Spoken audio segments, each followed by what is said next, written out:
Hi guys, magandang hapon. Kumusta ang lahat? Kumusta ang Eid niyo guys? Kami ito, busy pa. Nagliligpit. Kaalis lang ng bisita at mamaya.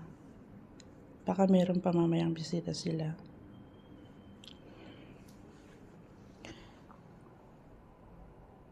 So, ayan ang handa namin. Pangalawang Eid na tayo guys, 'di ba?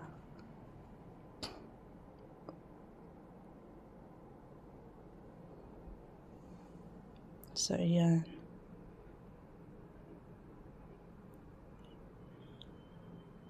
Ito yung preparation nila kahapon para sa pwesto ng bisita.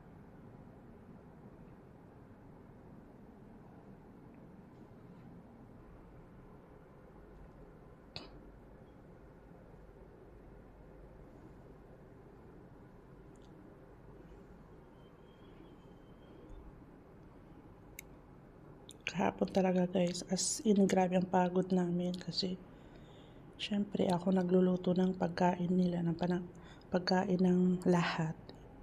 Dito kasi ang pananghalian sa kanila ng buong pamilya. Kasi itong bahay na pinagtatrabahuan ko, family house to. Sa lahat ng mga kapatid, pinsan, pamangkin, mga tita dito nahiipon sa bahay na to kada Eid. So ako nagluluto ng pananghalian nila para sa lalaki at babae.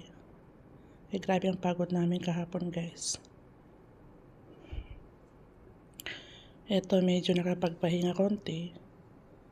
Kaya nagliligpit na lang. Kayo, kumusta ang inyo kahapon guys? Sa mga maraming hadiah dyan, kumusta? Kami, hindi naman kami na zero, pero ang layo sa dati. Dati, minsan kulang-kulang 1,000, minsan 500 plus. Ngayon talaga, hindi ko alam magkano lang yung hadiah ko, 200 plus. Pero salamat pa rin kasi kahit gaano ang pagod at hirap, meron pa rin biyaya ni God, diba? Kaya alhamdulillah, alhamdulillah. Alhamdulillah kasi kahit pa paano may blessings, diba? So yun lang guys. Salamat sa panonood. And Eid Mubarak sa inyong lahat.